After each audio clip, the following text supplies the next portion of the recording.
The conversation you are about to hear was recorded in 2020 during the height of the global pandemic. And now, Global Comedy Studios presents, Is This a Bad Time to Talk? All right, I'm calling my friend Jeremy Beiler. I met Jeremy doing Homebody Cobble in Chicago at the Steppenwolf by Tony Kushner, directed by Frank Galati, and now he is an accomplished writer. He's written for Saturday Night Live, Maya Rudolph, Amy Schumer. Now he's writing a big deal for Showtime with Vanessa Bryant and Molly Shannon. Hello? Hello. Jeremy Beiler? Yes, it's me. Is this a bad time to talk? Guess what's literally happening right now? I'm walking my dog, and I'm literally about to pick up his shit. So it's a great time to talk. That's what I love about this. That's what I love. It couldn't be a more perfect moment for your title. Is this a good time to talk? Because now I'm going to bend over, pick up shit, and I'm sorry to provide this visual as the very first thing you're hearing from me. Okay, hey, we're good. How are you? And it's also called AKA I'm Here to Listen. So listen, hey, I'm here to listen, and throughout the show, I have to remind you, just so you know, are you cool with this is being recorded? I have to let people know that because it's a phone call. Yes, of course. I'm fine with that. But you already told me that. Oh, right. Is this going to get litigious? I hope not, Jerry. But, Jerry, I just don't know how I'm going to make it. Do I need to get my attorney on the call as well, just to kind of monitor? Well, I mean, it wouldn't hurt if you lawyered up right away.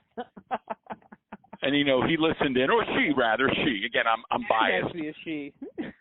Yeah, so you see, I caught my male bias right there. That was big of you. You're learning and growing. I'm trying to grow through this and not go through it, Jer. How are you doing? Do I get to ask you how you are? Can that be I'm on the okay. podcast? Sure. Yeah, I don't even. It's been a while.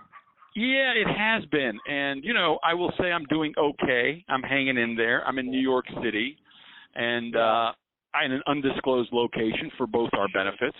And you are in Los Angeles? I'm in L.A. I wish I were in New York. I mean, that's my home. We just bought a house there with my husband, and we're not in it. So, but we're stuck. We're stuck here. We're very lucky. I mean, we're in a good situation, but you know, it's not the time to be traveling. So we had planned to be returning home after some work stuff here in early April, but kind of right when everything went down, so we can't get there. Now, you got a home out there as well, I take it. We don't. We're renting a place out here, and we were lucky enough to be able to like keep having it. And we had to cut some big time costs anyway. It's boring, but we've finally landed in like a financially stable moment where we don't have to like get back to New York at an unsafe time. We were okay for like a couple of months, but we're really dying to get home to New York. Well, at the end of the day, Jared, this is a phone call, just calling friends in my phone. And I think something like this is born out of the virus. Like, I don't think I would have called you and said, hey, can I talk to you for a little bit on the phone? Yeah, I know. I love that you did. It's really nice to hear from you. And when I was talking to Reed Birney, I said, Reed, who do you think I should talk to next? And he said, you should call Jeremy Beiler. Oh, and I said, Reedy. And Reedy and I talked on a rainy Friday night. We talked for a few hours because he was in his upstate treehouse home, and I was quarantined, and we had a lovely talk. And I've talked to Michael Shannon, and I talked to Kevin McDonald and Rachel Dratch, and I'm just kind of going through my phone and texting folks who I know and saying, hey, listen, can we just catch up, but also maybe go through your bifurcation points in your life, places along the way where someone said, hey, you should take this class, or you're funny, or, because I mean, you've written for Saturday Night Live, Amy Schumer, Maya Rudolph, Marty and Maya, now you're doing big deals with Vanessa Bryant. It's almost like you're this quiet assassin. Vanessa Bayer, quiet assassin. Vanessa Bayer, I'm sorry. Oh my God! How rude to be near a barking dog during a podcast. That's so annoying. Carry on. Let's call it a phone call right now, not a podcast, because ultimately, I hope it records, but when I was talking to Michael Shannon, it cut out every 15 minutes, so I had to keep calling him back. That's when you do the get the sponsorship and do a break for like for mattresses or whatever. Right. Well, speaking of that, are you cool with this potentially being brought to you by Fresca? Thanks for running that by me. I'm actually pretty cool with that. I enjoy it. And what about Goya lentils? Are you okay with Goya lentils? Is your plan that you record pitches for the products in the podcast and then you bring it to the company and you say, "Hey, we talked about this"? Hey, listen. If I like wonderful shelled pistachios, roasted and salted, is that a crime?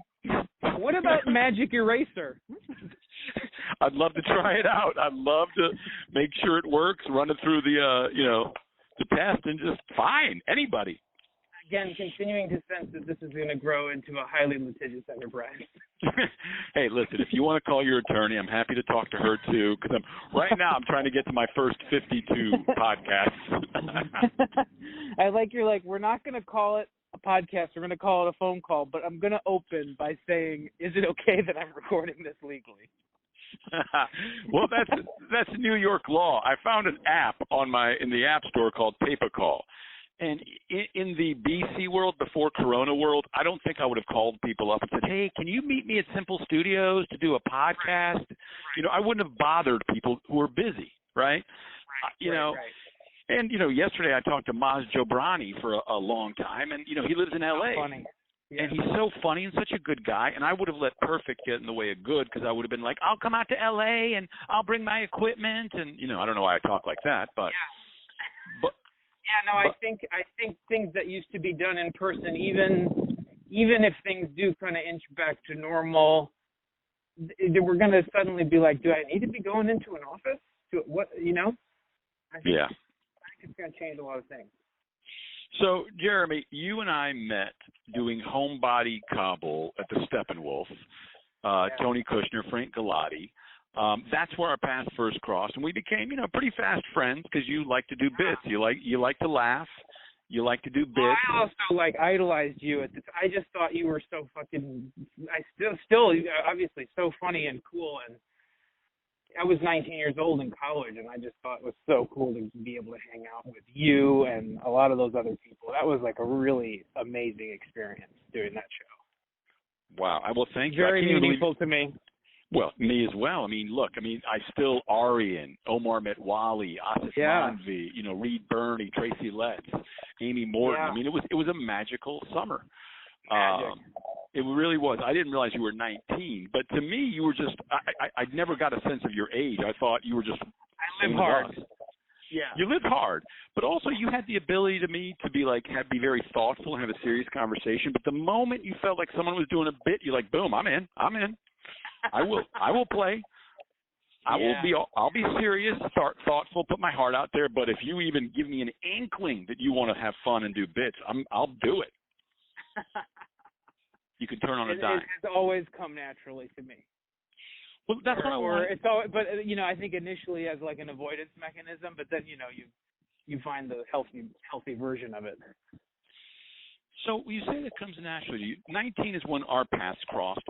Can you walk me through a little bit of like the bifurcation points, the moments up to us meeting where you met somebody, you took a class? Because at that time, had you already started Free Love Forum or not? I had. I actually started Free Love Forum, which was my sketch comedy group with friends in high school. I started that with them. We were like, I look at high schoolers now, we were like actual children. And we had a TV show, freshman in high school in Madison, Wisconsin, and our moms would drive us down to the cable access TV channel where we took like a 45-minute class, and then they give you access to all the cameras, and they put you on live TV, and you can do whatever you want. And it's the channel that everyone sees when they're turning on their VCR, and they end up accidentally watching your show. So it was like there were 6 of us, and we were 15 years old, 14 years old. I don't even remember exactly what age you are when you're a freshman in high school, but we made comedy. and the thing that I was saved up for was a video camera. It was just my whole life with my friends, and we watched comedy and consumed it, and it was just a huge part of life. And we would do shows at school, and so thereafter, I knew I wanted to be in a big city, so I started looking at schools in Chicago. I kind of did like the reverse. I didn't really look at schools first. I looked at cities first and then decided where I wanted to be. And I had really bad grades, so I didn't have a ton of options. And I actually was accepted to the Art Institute of Chicago for film, just based on shorts that I had made with my friends, just based on this portfolio I submitted to them. They just accepted me to the film program right away. But then, sort of last minute, I'm thinking of this because you're mentioning bifurcation points. At the last minute, I decided they didn't have an acting program, and I really wanted to perform. So I switched kind of last minute to a different school in Chicago, Columbia College, and I was in the performing program there. And the chairman of my department was connected to Steppenwolf, and he got me an opportunity to audition for that show where we met each other. And that was in the summer of my junior or senior year of college. So that's how I got to you. So if we go back a little bit, at what point when you were younger did you know like you were funny or you saw the world in a funny way, and any kind of like moment where a light bulb went off, or people who you can name who, you know, championed you, who said you should be in this play or you should take this class? Were you taking after school classes? How did you meet these people? How did you know to go to a cable access, thing? I don't know if I can point to a light bulb moment. I wish I remembered a little better kind of how it unfolded, but I think a friend that it was really through friends. It was kind of through peers. It was like just getting high off of making my friends laugh, making each other laugh. And I think it was my friend Dieter's idea to go to the cable access channel and see if we could make a show. So it wasn't even my idea. I just kind of went along with someone else's idea. But my family is very funny. My dad and mom they're not in comedy. My dad drove a truck for most of his life, and my mom worked for an insurance company in a cubicle, and but they're just very funny people. Like, we always laughed at stuff, and humor was a big way of connecting at home, which I didn't really realize at the time. I only kind of realized looking back and looking at my family now compared to other families. It's like there's a lot of making fun of each other in a really loving way.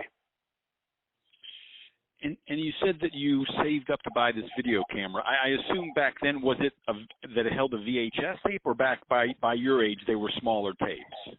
They were smaller. It was there was a VHS-C, and then there was Super 8 or Super 8 millimeter, which is not a Super 8 film camera, but it's this sort of mini tape with smaller actual like cassette tape in it. And that was mostly for Sony cameras. And then the VHS-C was like a big VHS tape, but it was the same size tape inside, but then it shrunk smaller. And so how did you know how did you save up money to buy something like this? I mean, it's an auspicious ticket item for a young person to get. Yeah, it was. Well, when you have a bar mitzvah, Ali, that's really the point of the bar mitzvah, is to amass just cash. That's really the point of being Jewish. So I think I spent bar mitzvah money on it. Can't believe I'm talking to you about my bar mitzvah. Horrifying. Why not? I mean, but it took a while, and it was the big ticket item, and it was also a group. It was for the group. It was like it was for the benefit of all of us. So I wonder if we even split it. I don't remember actually. But I remember it just being the absolute biggest deal when I finally got a camera. I mean, that feeling that afternoon or day that you got it and you opened it up, it must have been like an amazing kind of aha moment of sorts. Yeah, the ray of sun, the unboxing. Mm-hmm. Yeah, it was amazing. And we just filmed stuff constantly. And I started to really enjoy being behind the camera as well a lot. And I would write and shoot and edit. We did everything. And that actually, when I moved to New York and was trying to find work as an actor, I would get little bits and pieces, but then I also was a video editor and producer for the New York Times when I was in my early 20s. For like 7 years, making videos for the New York Times because of all those skills that I had learned with my friends. So when you were editing back in college or with your friends with this video camera that you got in high school, what were you editing on? Was it, at that point, was it a laptop type thing, or how did you edit stuff and know how to edit? We just kind of taught ourselves. We just played around all day long and taught ourselves. I mean, it was essentially, when we started, it was tape editing, and it was what's called linear editing. So it was, basically, remember when you would set up two VCRs and you'd play on one and record on the other, and when you pause the recording, it creates a cut? It was essentially that. It was those old systems with two tapes in them. And when you lay something down, you can't go back and change it, which is why it's called linear. I think it's linear. I don't know if it's linear or not. One of the two. But then toward I would say my junior year of high school, maybe even earlier, there started to be digital editing software like Final Cut, and so we kind of adapt to that when it came. But it kind of came along after we had already been. It was kind of the last generation to use those old like reel-to-reel machines where you go in a room and you sit in the big office chair and it's like machines that have like fans on them and they make noise and the tape like rewinds and you hear it cranking, and that's how you edit. So you go back after Homebody Cobble to college, your junior year. You still got 2 years to go to finish up. I think I had 1 year. I think it was the summer before senior year. So you go back, you finish up, and then you make a decision to go to New York City. Now, was that a tough decision, or how did that come about? It wasn't that tough. I remember it just being like very obvious. I was in a movie that a friend of mine made in Milwaukee, Wisconsin after I had graduated high school, before Homebody Cobble. And through that movie, I got an offer from an agent in New York, a commercial agent.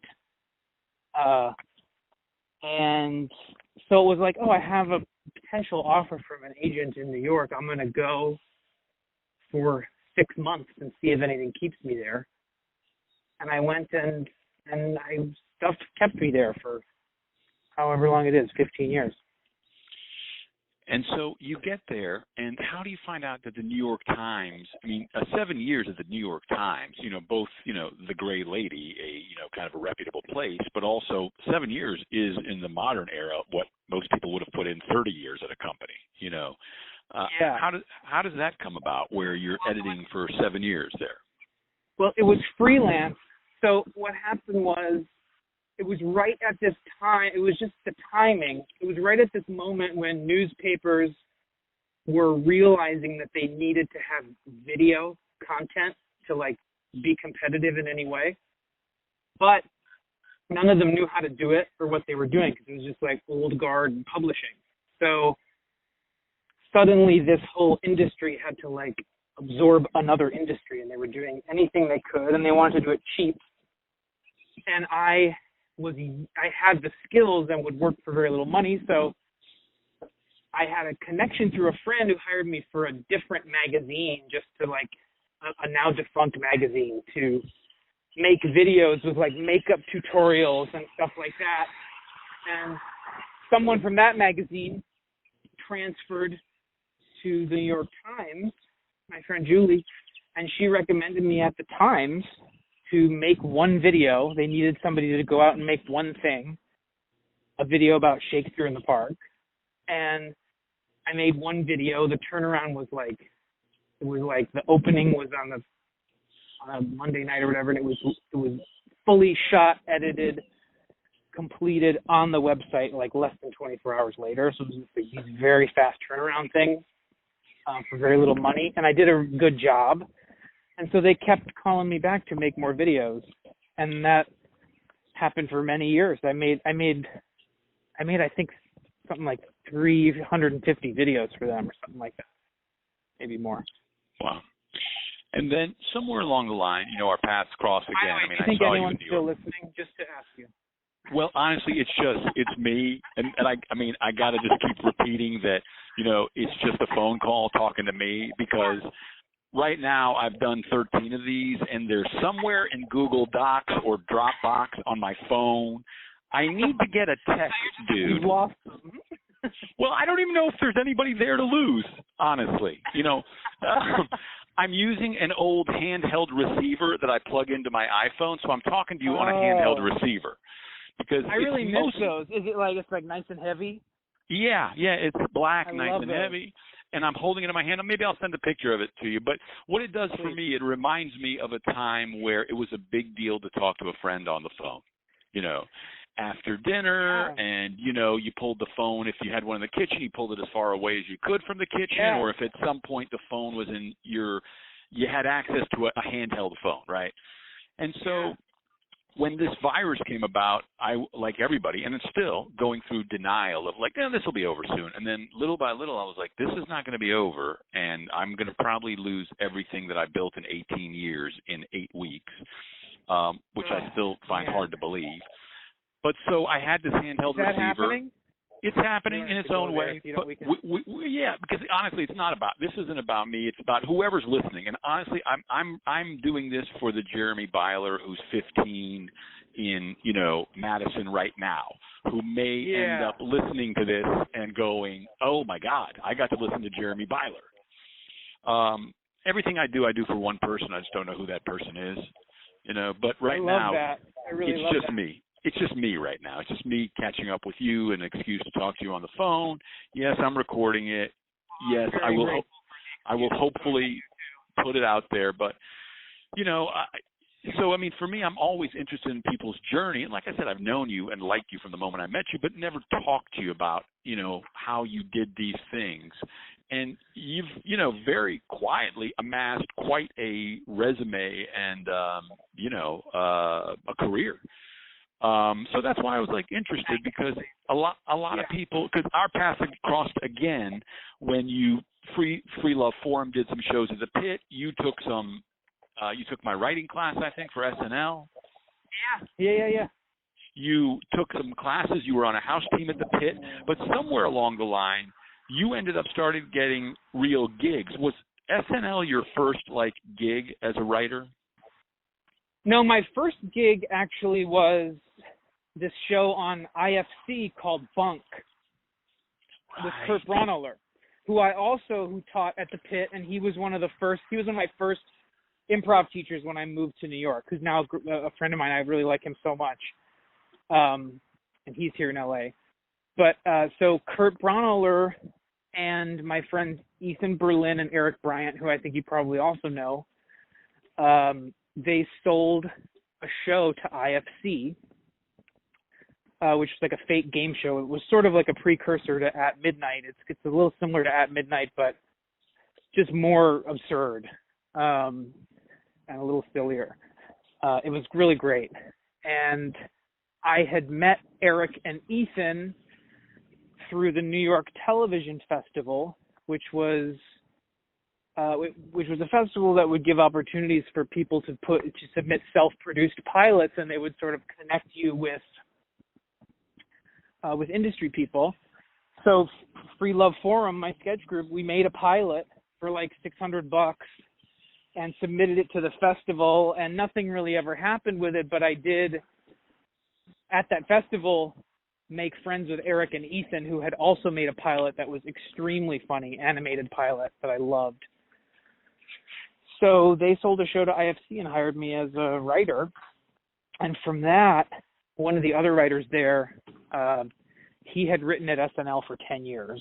And he knew someone at SNL who was leaving SNL to become an agent.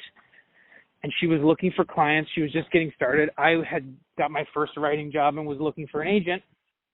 He connected the two of us, and she became my agent. And so then thereafter, kind of the more higher profile, like first thing I did was Inside Amy Schumer.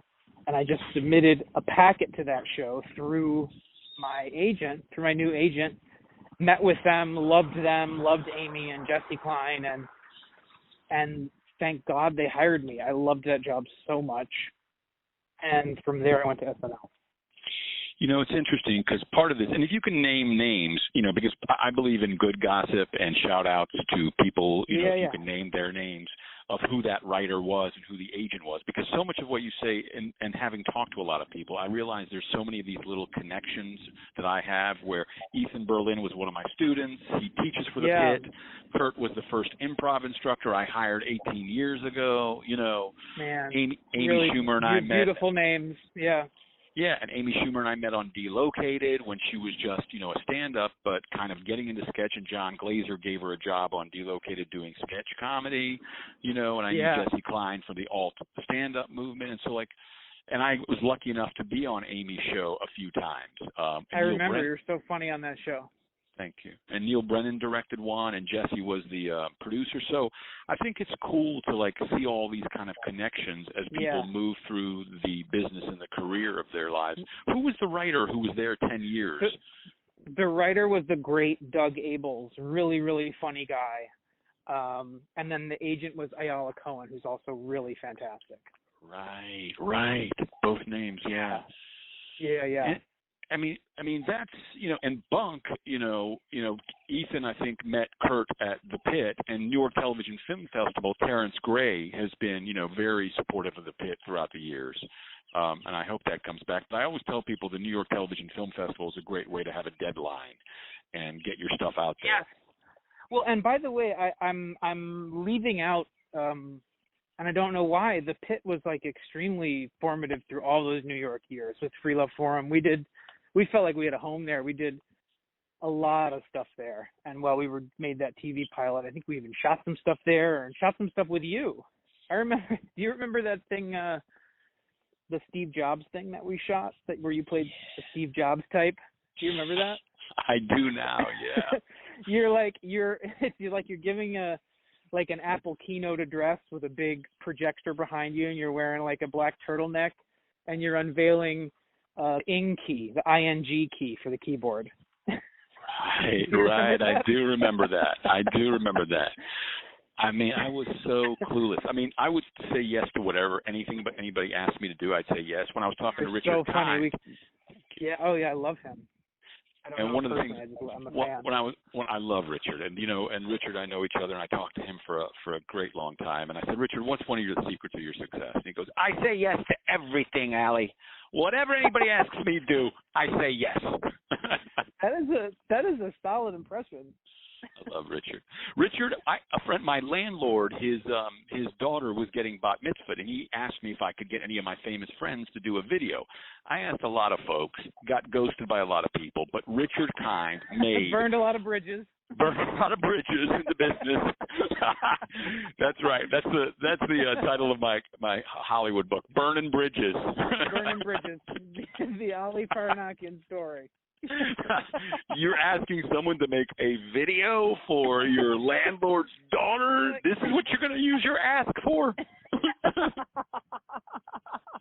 You're really going to use your ask for some guy you barely know, never met his daughter. But Richard Kind made the video. Man, what a sweetie. He is, man. He really is. Fantastic. So you're at the Pit. I mean, you know, you're there at a time, too, when it's like, you know, Kurt and Kristen are doing Hot Tub, I believe. There's Freestyle Love Supreme. There's Free Love Forum. There's Harvard Sailing Team. You know, it's at the little original theater, I remember. But you're taking classes, you're doing the New York Times. You were gracious enough to, edit my reel for me, which is still beautiful, although, Brooke and Mary said if there's a way you can get that cut down to, a minute and a half, but we can talk about that later. That's why I can't agree because you're recording, right? So I need to right. I need to right. You need to wait and talk to your attorney. Let me talk to my attorney and see what kind of time I have. But I mean, for the people who are listening, getting a job on Bunk, is because these people, you still have to submit something. But at Amy Schumer, what does a packet look like? What are you submitting to get a job like that? And what do you think helped you cross the finish line? Well, that packet, I'm told, it was really one of my first packets that I ever submitted for anything. And I'm told that it was a bit easier than some other packets. But for that packet, what they required and asked for was you write one full sketch, like a 5-page sketch, beginning to end. And then you write 5 sketch ideas in like paragraph form. So, it was like a 5-page sketch I sent them. And then like 1 extra page or 1.5 of some other ideas. And that was the packet. And by the way, I didn't think it was that great. And I almost didn't submit it. So if there is a 15-year-old Jeremy out there, I've had a lot of moments in my life that I can point to where I did not think what I was creating was good. And I was wrong. So, you actually don't know. And you can't be hard on yourself, So I almost didn't submit it. It was due at noon, I remember. And I was like, I don't like this. It's not ready. It's not done. And I sent it at like 12:05. I was like, oh, fuck it. I'll just send it. And then I got an interview. And then they asked for more materials thereafter, at which point I sent them a Free Love Forum video that they loved. And they hired me. They took a chance on me. It was very unestablished at that point. I feel very lucky. And then I got actually I had already acted on the show the season prior. I had auditioned for the show and got a small part on it in the prior season. So I guess they maybe knew me a little bit from that, but they did not know me as a writer. When you say you interviewed, who was the interview with? It was with Amy and Jesse Klein. So the process, a sketch, 5 ideas, a few more things, and then a final interview, and then you get your first, 13-week contract. Right. Exactly. And then how long did that last, Amy Schumer? Well, it was 13-week writer's room. Really great room full of amazing people. Kyle Dunnigan, Christine Mangle, Neil Casey, just fucking fantastic people.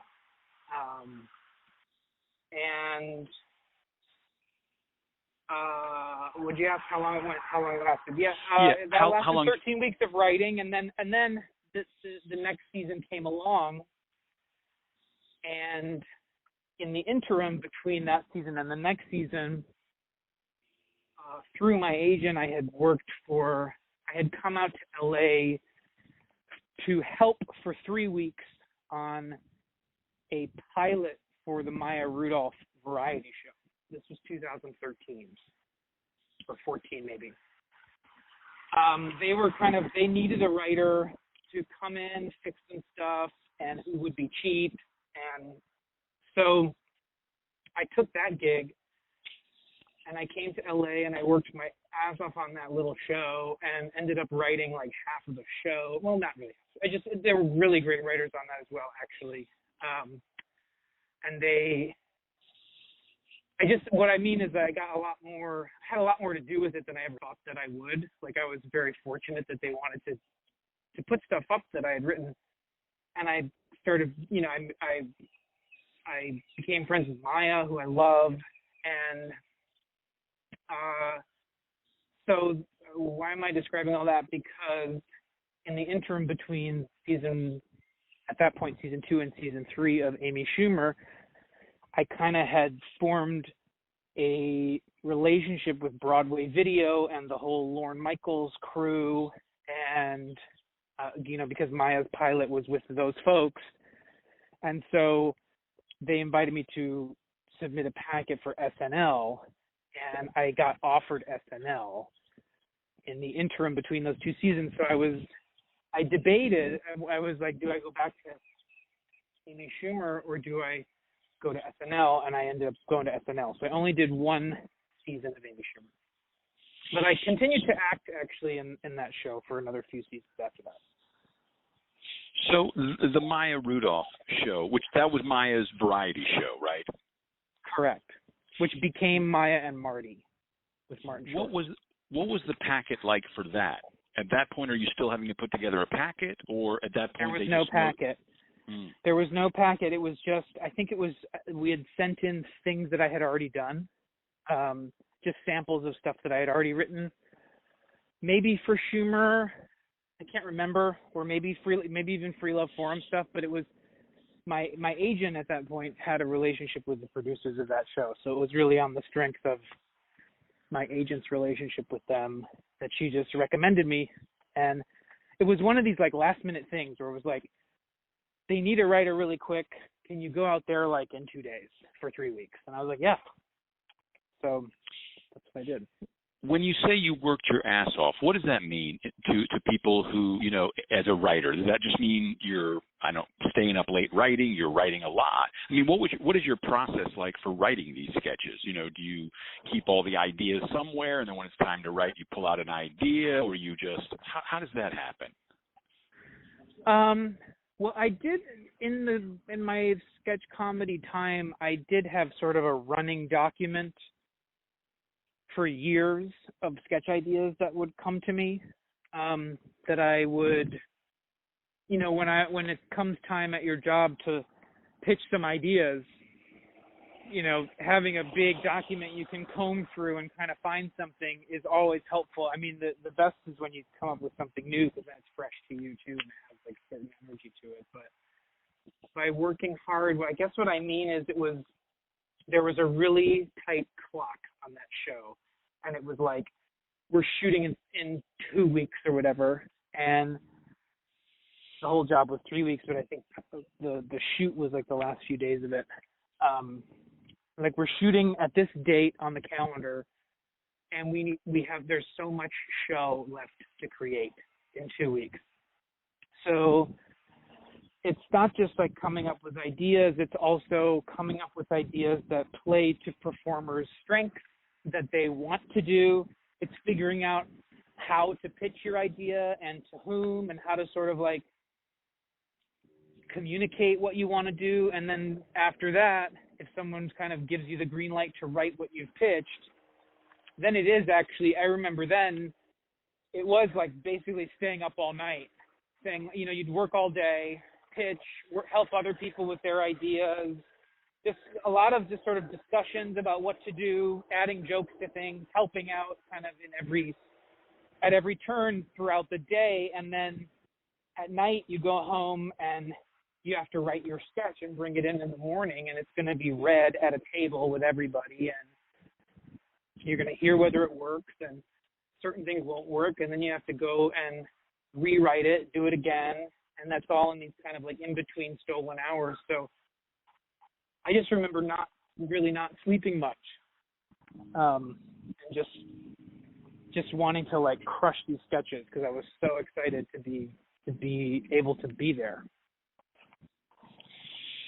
And then this brings you the opportunity to write for Saturday Night Live. What was the packet and process like for that? Because, I mean, that is, the Mount Everest of, sketch comedy. Yeah. To get to the top of that and cross the finish line to be able to be a writer for Saturday Night Live. Yeah, it was amazing. That packet was, you need to write one topical sketch.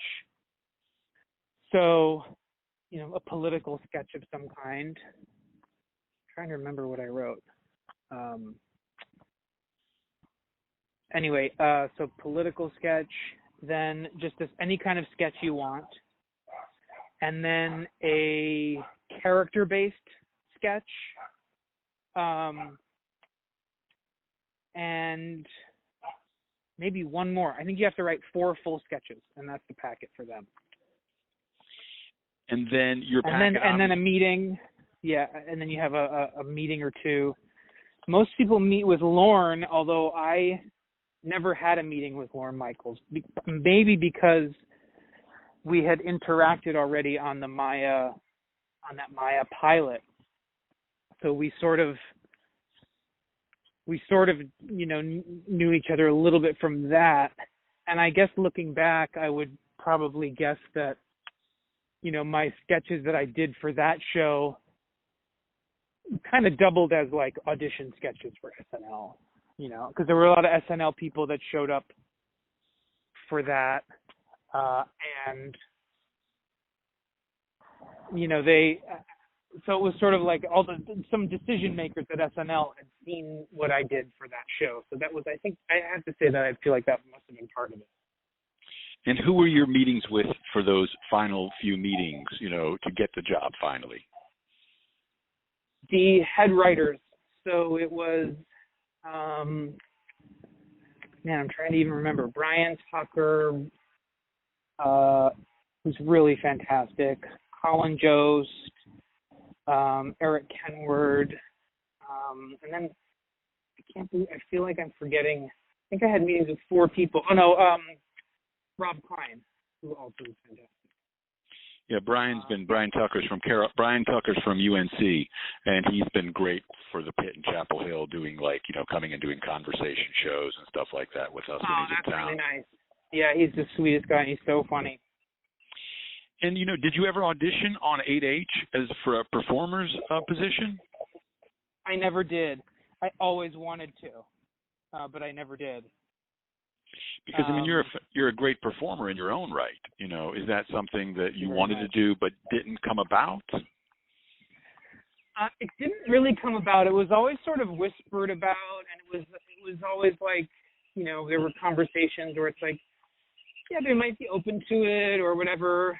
And I did a showcase at UCB that I sort of I got very nervous and kind of bombed it, but because I was sort of auditioning for all my bosses, and I was out of practice as a performer. But anyway, I never tested on 8H, and it's very difficult, at least it was for me, to transition to just being seen that way.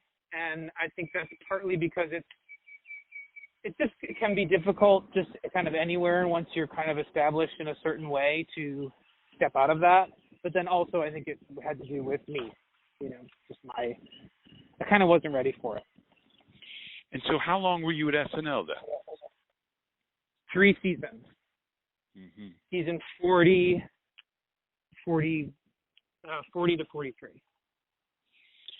And then at some point during that time, towards the end, Maya is going to remount her variety show with Martin Short. Correct.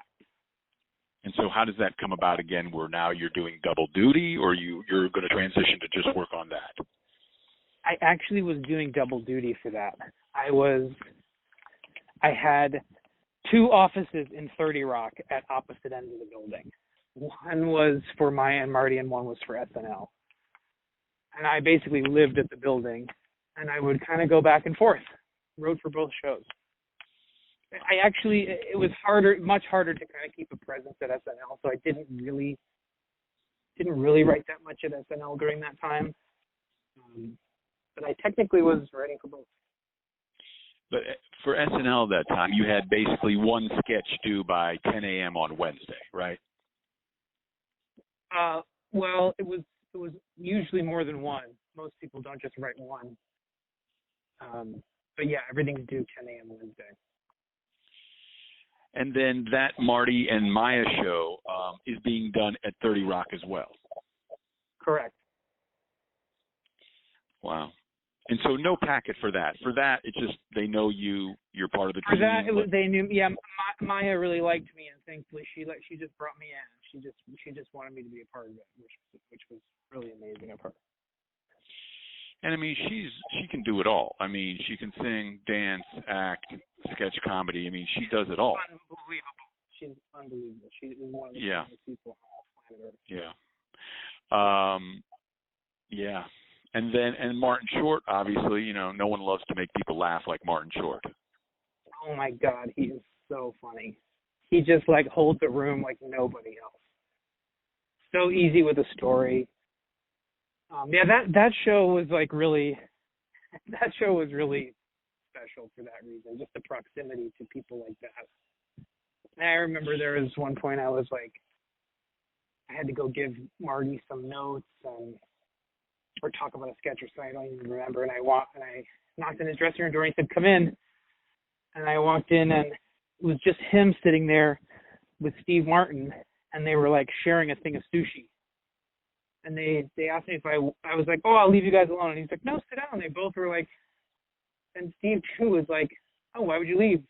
And they were like, "Do you want some sushi?" It was just, and I couldn't get a word out of my mouth. I was just I was suddenly very starstruck in that moment. I mean, for a 15-year-old kid from, Madison, Wisconsin, doing cable access to connect the dot to that moment is pretty amazing in American comedy. It's amazing. It's amazing. And then that show was on for how long before, television took its toll? One brief season. Right. One brief season. Yeah. Yeah. But that's just because of that's just the ratings type thing, television, right? I don't know. I mean, I'm not in those rooms making those calls. I think it could have probably gone on for longer. I don't know. I really don't know. There was a lot of great stuff in that show. But it was still, the first season of any show, you're really like figuring out how to do anything. So I feel like even by the end of that season, it was that show had just even learned how to be itself. So I'm not sure why it didn't continue. So after that, what happens after that? After that, I fall off a hard cliff into depression. No, I'm just kidding. Yeah, okay. It's truth. No, the depression is lifelong. It's lifelong. That was not the peak. Coming off not as funny as I'm hoping for it to be.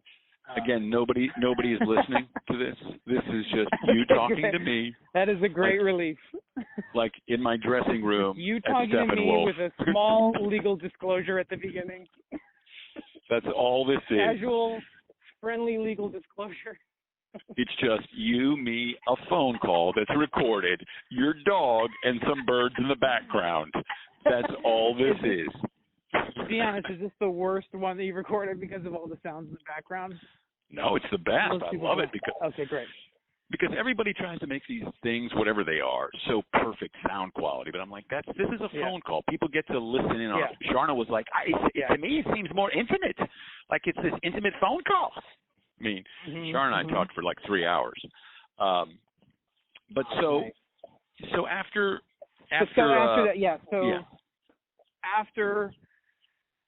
I left SNL, I was really fortunate enough while I was there to connect with Vanessa Beiler, who's a cast member, who's amazing. And she and I kind of stayed friends after that. And we both left the show at the same time. And after that, we kind of developed an idea for a show, for a half-hour narrative show. And I had never done any narrative stuff before. And so we spent time kind of building that as a pitch. And we assembled a team for it, and it was feeling like, okay, this is maybe working as a show. And we pitched it to Michael Showalter, to his production company, and he is an amazing, amazing, amazing executive producer.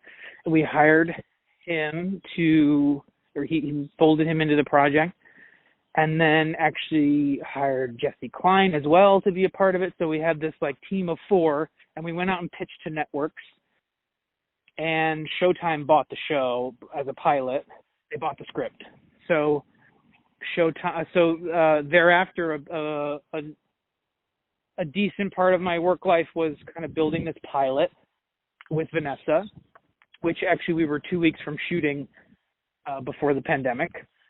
And we had just cast Molly Shannon. It was very exciting. So hopefully we get to do that at some point in the next 35 years. And then concurrently with that, I kind of started wanting to transition to narrative TV. like writing half-hour stuff. So I did a little bit of that, and then I also kind of more recently was the head writer for this sketch comedy pilot on Comedy Central with Arturo Castro, just the pilot. And then I wrote on this HBO show, Mrs. Fletcher, and then I also just wrote on season 3 of At Home with Amy Sedaris, which was so fucking fantastic. She was unbelievably funny. That was such a fun job. It's interesting as you tell me this. That brings us to now. Vanessa is Improv Olympic, is that right? I think she's Annoyance, but I actually don't know. Oh. It's funny because you say these. Don't know. I thought she did, but I'll have to ask Sharna, but or you can ask Vanessa. But it's interesting because Showalter and I used to play cards together when he had time to play poker. And I kept telling Showboat, I said, why don't you come teach at the Pit? He's like, I don't know if I have anything to teach. I was like, teach him screenwriting. And then he started teaching screenwriting at the Pit. And then from there he went and taught at NYU, and then he basically, got back to his roots of making content from Wet Hot American Summer, and he's been prolific since then. And he was kind enough to put me in Search Party playing a character, so I enjoyed that. And then Arturo Castro and I did a PSA, a couple of guys from the Pit. We're doing a PSA for some bird foundation. So Arturo Castro and I did like a day of just shooting this PSA where I played his therapist. That's fun. Yeah. That's super fun.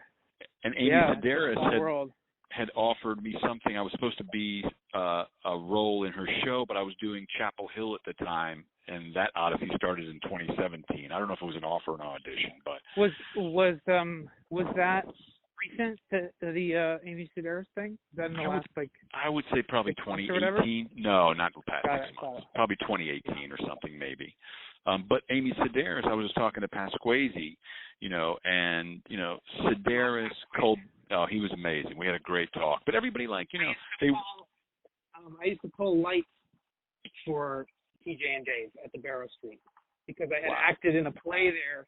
I acted in a couple of plays there off Broadway, and they needed somebody up on the light board. I was also an assistant stage manager a million years ago there. My first equity acting job. But I saw you there in Our Town, right? Yes, exactly. Yes, you were great in Our Town. Thank you. I got to give it up. I got to give it up to Cromer for the smell of bacon. Oh, big time. We were just talking about that the other day because we were making bacon in our kitchen. We're just like, there's nothing like it. It's funny. When that set revealed that old kitchen from the childhood in Our Town and the bacon was there, it was powerful. Super powerful. Yeah, but Dave was telling me. That was a huge deal, that show. Oh, I remember seeing that and being like, wow, this David Cromer guy, not only can he act, he can direct and, vision, and that he was my teacher at Columbia College in Chicago. That's how I know him. Wow. Yeah. Wow. And a lot of threads. And then Pasquesi was saying because, Colbert and Carell and, Sedaris and Dinello were kind of in touring company when Pasquesi was on main stage. So he was someone they always looked up to. I mean, he wouldn't say that, but, and then, for them to be able to throw the rope down for him to be in stuff. Yeah. And then TJ and Dave, I'd love to eventually talk to TJ as well. They're amazing. I remember even Maya was at SNL about the time after that I was. I don't know. Did you overlap with her? Oh, okay. I overlapped with her not at the show, but when I was doing ASCAT Sunday nights at UCB after SNL ended, and we just kind of became friendly. I remember after 9/11, we went and saw Puppetry of the Penis. I had tickets or something. and it was one of those things of like, will we ever be able to laugh again? And I don't know. I invited her to go see the show as friends. And so I don't know. What a great way to break the ice after a terrorist attack. And who was the guy who's got the blonde hair who he writes for award shows, but he's like, he's got the blonde hair. Bruce Valanche? Bruce Valanche was like 2 rows up, and it was like a half full house of these 2 Australian guys doing, puppetry of the penis. So whenever I happen to see Maya, I always say, well, we'll always have puppetry of the penis. Imagine being an understudy for that. Oh man, just hoping to go on. A lot of pressure. Imagine auditioning and getting it next. Midway through a puppet. Midway through, trust me, it stretches more. I just gotta. Yeah. It's a sailboat. We've seen enough. Next, but so Mrs. Fletcher though is more of a half hour, not a sketch show. It's a half hour, yeah, a limited series. Kind of bends toward the more contemplative, serious book adaptation. Just another knife in the Swiss Army. That was the idea, just like trying to do other stuff. And so, like, writing process-wise for yourself, how do you go about this? I mean, are you sitting down? Is it something that you got to belabor, or you open up a doc and you start typing, or what is it for you? Because everyone is always looking for, like, what's your secret? What's your silver bullet, Yeah. Well, I think it's evolved over time, and it kind of depends on what you're writing. I think the thing that's always come easiest to me is just stuff that needs like jokes. Just try and make something funnier. So doing like punch-ups and things like that just feels like a vacation kind of. But when you're kind of, for me anyway, crafting a story, like for example, a half hour, I've realized that the biggest part of writing for me is actually, it's the whiteboard. It's like the writing before the writing. It's not opening up a document and just starting to write dialogue. The dialogue is sort of like the last thing that comes for me, because when you can create a bird's eye view of the whole story and literally just list out what happens when, what are the big turning points, how does the story lay out as a half hour, that's all about the whiteboard. So for me, that like a blank whiteboard is just as exciting as a blank page, and that's where I do a lot of the footwork. So and then going in and scripting and writing the scenes is the next part. Which in every stage of it, you're constantly like revising, changing everything.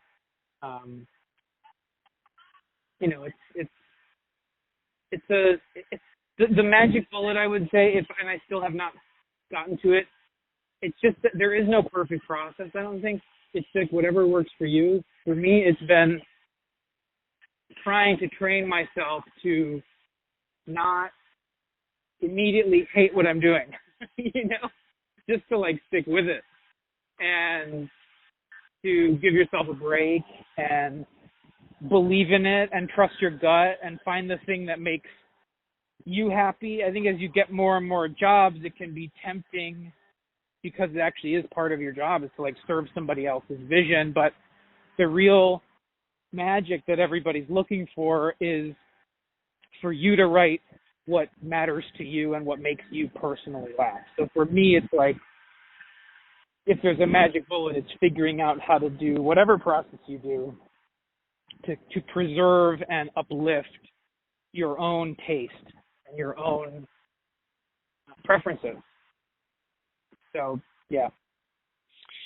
And so, like, when you're at home writing now, you writing for how long can you sit there and write? I mean, where you just get lost in the zone of it? It's kind of different every day. Lately, it's been capping out around 5 to 7 minutes. It's difficult.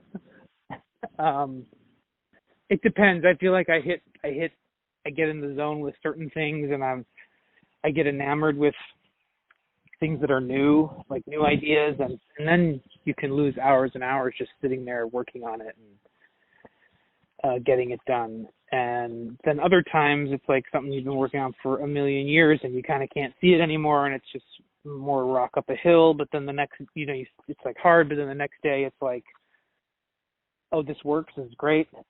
I don't know. It's really all over the map for me anyway. I haven't cracked. My husband, who's a writer, Jason, he gets up, he writes every day from 10 to 2. Every day. Sitting at the computer. It's very impressive. But that's not me. I don't know. Every day is a little different for me. So Big Deal has got a pilot. You've been given a pilot, and you've made the pilot, you've written it, but now you're still waiting to shoot the pilot. Correct.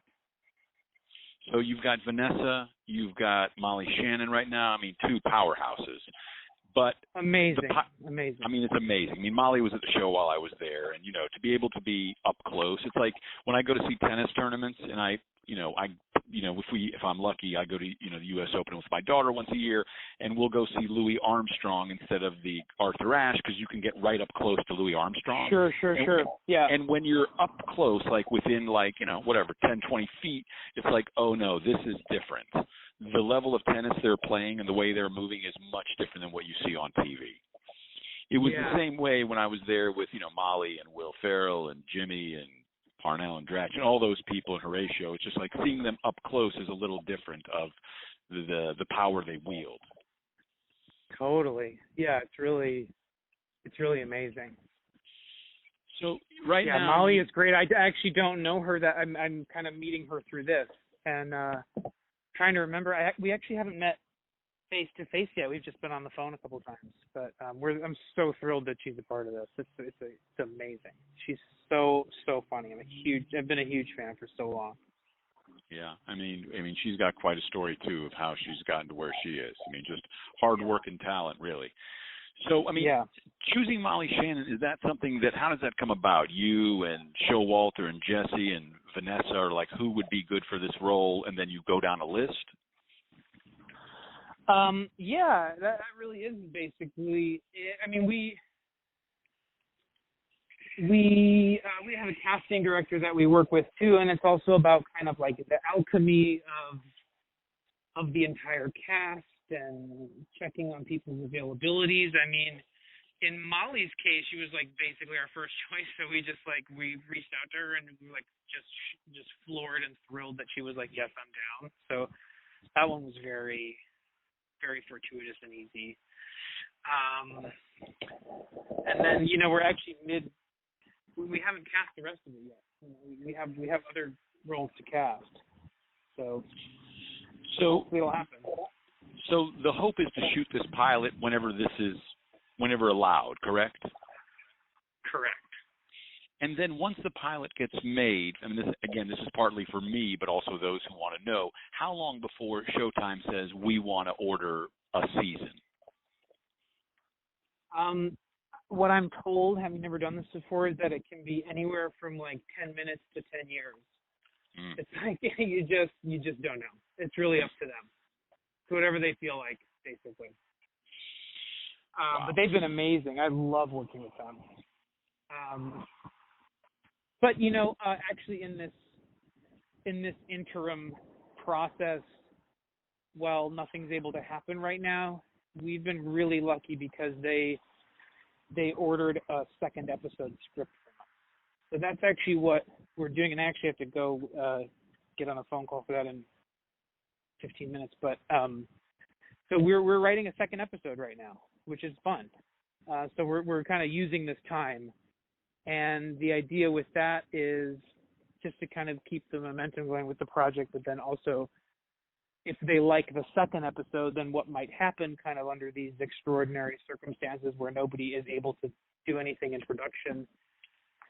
Maybe there's a world where we would write further scripts after that. Or we would just, have fun writing a second episode. So the moment where you're sitting there and Martin Short and Steve Martin invite you in to eat sushi is like a magical, my favorite year type moment, Magic. I mean, and I love and by the movie, way, it My lasted Favorite like Year. 10 minutes, and I basically didn't say a word because I was just kind of too nervous to be myself, but it was just so amazing. That happened to me too when I was at SNL. I'd written this monologue for Dylan McDermott where he was talking about John Belushi, and my monologue got picked, and I had changed, something John said in the monologue to Dylan McDermott from Irish puke to Mick Bastard, and then Lauren said, that's more in terms of what John would have said, and it was me, Lauren, and Higgins, and I just kept my mouth shut and just glowed inside, but I was like, what can you say? I mean, this is it. This is what I was living for. Someone connected me to John Belushi, Yeah. But what other moments throughout your career were those kind of moments where you were like, you had the wherewithal to know, like, this is magical? Can you think of any? There was. Well, I was so new to writing, and nothing I had written had sort of entered like the official realm. But when I was writing for Inside Amy Schumer, I had this idea for years for an Aaron Sorkin show that takes place at a fast food restaurant. And they let me write that sketch at that show. And we produced it, and it was up on its feet, and I got to visit the set. And this is Josh Charles, who's a fucking great actor, really funny. Who's like got this really like, he's got a TV career with like some gravity to it, and he has been in Aaron Sorkin shows, and he was there saying the words that I had written in like an Aaron Sorkin-y way, and it had this like, it just was so funny because it was so serious, and he was taking it so seriously, which just made it even funnier. That was a moment that I remember, because it was like, I can have this idea that is a parody of something I see on TV, and then to actually see like life breathed into it by the same people who make that TV that I was parodying just felt like, this is like really in the real world in a way that I'd never felt with anything before. Cool. It seems like you're in a great place. A lot of towards the end of when I talk to people, I always try to see if if there's something I can think of for them from what we've been talking about that would be a fun project. When I talked to Kevin McDonald, we came up with this graphic novel called Chubby Kid with a Drunk Dad for him to make, Autobiographical? Yeah, autobiographical, And I said, well, just make a graphic novel out of it. And then yesterday I talked to Maz Jobrani for like an hour and a half, which was amazing. And we came up with some, ideas for, a story, a movie for him. But, it seems like for you, you're doing it. You're on a show with people you like. What a crew with Jesse and, Showalter and you and Vanessa. So if you could wave a magic wand and you've got a partner you love and you live in New York City and you're what would be the next couple of years if you could do whatever you wanted? I honestly think it would be, you're so right to point out correctly that I just have so much right now, so I'm just unbelievably grateful. I think it would be to create something for myself that I could perform in. I kind of miss performing. I think that would be really fun. So that's one of the goals for the next couple of years. Well, I think that's a great goal because you're such a funny, talented, effortless performer. What would it be though? What would be the vehicle you'd put yourself in? Would it be, that kid back in Madison, Wisconsin, like a Wonder Years thing? Would it be a sketch show? What would be that? I love a Wonder Years approach. Well, I think there's a lot of things you've mentioned. I don't know yet. I think a sketch show would be amazing. There's always puppetry of the penis. There's all kinds of possibilities. There's always puppetry of the penis. That's not going away. Waiting for a comeback. That's the one solid ground we have during the pandemic. After 9/11 and a pandemic, the only thing we can look towards is puppetry of the penis. Where gentlemen with proboscises of a certain size can manipulate them to make sailboats and capes and bats and whatnot. Maybe the process is puppetry of the project is puppetry of the penis, but it's a little more. It has a little more gravity to it, a little more sort of autobiographical. It's kind of creating more of an emotion with it. Well, I'd love to see A if Tony story. Kushner, if Tony would take a pass at it, maybe Frank Galati directing. Let's call the National Theater. Let's Just say, look, try and Tony, get an Olivier Award. I know you're busy, but can you just take a look at our puppetry of the penis? Yeah. It's got gravitas. It's got gravitas. Have you seen Who's Afraid of Virginia Woolf? Right. It's in that. this realm. You know, except with all guys, all penis, all puppetry. No human faces. None needed. None needed. Well, wow, man. Well, I know you got this other call. Otherwise, I would keep you on the phone and just keep listening to your stories and talking to you. Yeah, well, let's talk again. It was so nice to talk to you. I'm so glad you're doing this. And so And nice you as well. to And light up with your name. that is nice, because some people probably see my name and go, uh-oh, hard pass. He needs another bar mitzvah video. Oh, geez. He needs to get his reel cut down again. I've cut it down from 5 to 3 to 2. But hopefully you'll be back in New York City soon, and we can get together and go see a Reed Birney play. You know, Reed was in a play with his son, and he didn't tell us? No, he wasn't. Really? Yes. Him and his son did a our two-hander. job to find out, but I wish he would have told me. That's crazy. He said he's going to do it again next summer of 2021, but he says that's going to be the end of, he doesn't want to do theater anymore. He just wants to do film and television. He said he's done with theater, but, you know Reedy. Theater's not done with him. That's right. I mean, Tony Award-winning Reed Birney. But, I can't believe, because we used to love to go see Reed Birney in a production of something. That was always a fun night. I loved it. One of my favorite things. Yeah. Give him a little shit. Enjoy his performing. Yeah, it's great. So hopefully we'll get to do that again. But listen, I just want to say I'm so grateful to know you and count you as a friend. And, it adds to the magic of that summer in Chicago when we did Homebody, that I get to call someone like you. Thank you so much for saying that. And to hear your journey. And I'm so proud of you and all you've accomplished, because you've got adult skills to pay the adult bills. You're funny, you're talented, you're hardworking, and I wish you nothing but the best. Ali, thank you so much. This feeling is so mutual. Thank you so much. All right, my friend. Safe travels till we see each other again. All right. Talk to you soon. Bye-bye. Bye, buddy. Wow.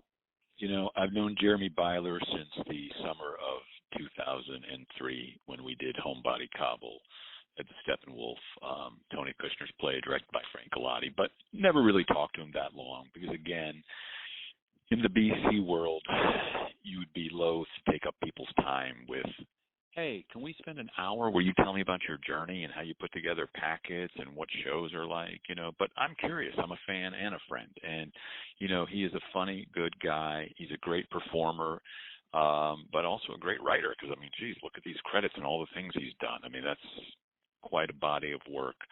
And I look forward. I think, Big Deal with Vanessa Bayer and Molly Shannon, and what a team they've got put together with Michael Showalter and Jesse Klein and Jeremy Beiler.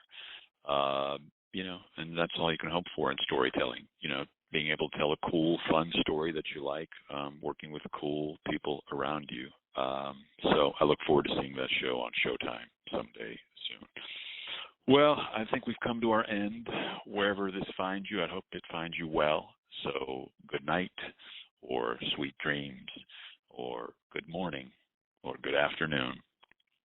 I hope you're healthy. If you're not healthy, I hope you get healthy. And I hope once you get healthy, you stay healthy and appreciate your health, because that's the most important thing right now during this pandemic, May 12th, 2020, is taking a deep breath. So if you can take a deep breath and you can catch your breath, you're already ahead of the game. I hope to someday meet you or see you in the real world. Check out thepit-nyc.com for online classes and classes in the real world someday, I hope again. I don't know what the future holds for our bricks and mortar, but in 8 weeks, what took 18 years to build in New York and 3 decades for me to work towards in my life could be gone, but so it goes. I wouldn't be doing this phone call podcast thing had that not happened. I just wouldn't have bothered my friends and taken up their time. And so I feel lucky that that's come of it. So we have to look for all the silver linings that we could find throughout this time really as simple as this wouldn't have happened if this didn't happen. If this thing that I thought was not good happened, then this good thing wouldn't happen. So take care of yourself, be kind to yourself, drink a lot of water, be empathetic with yourself, surround yourself with good people, and until we meet again, so long and safe travels, my friends. Be well.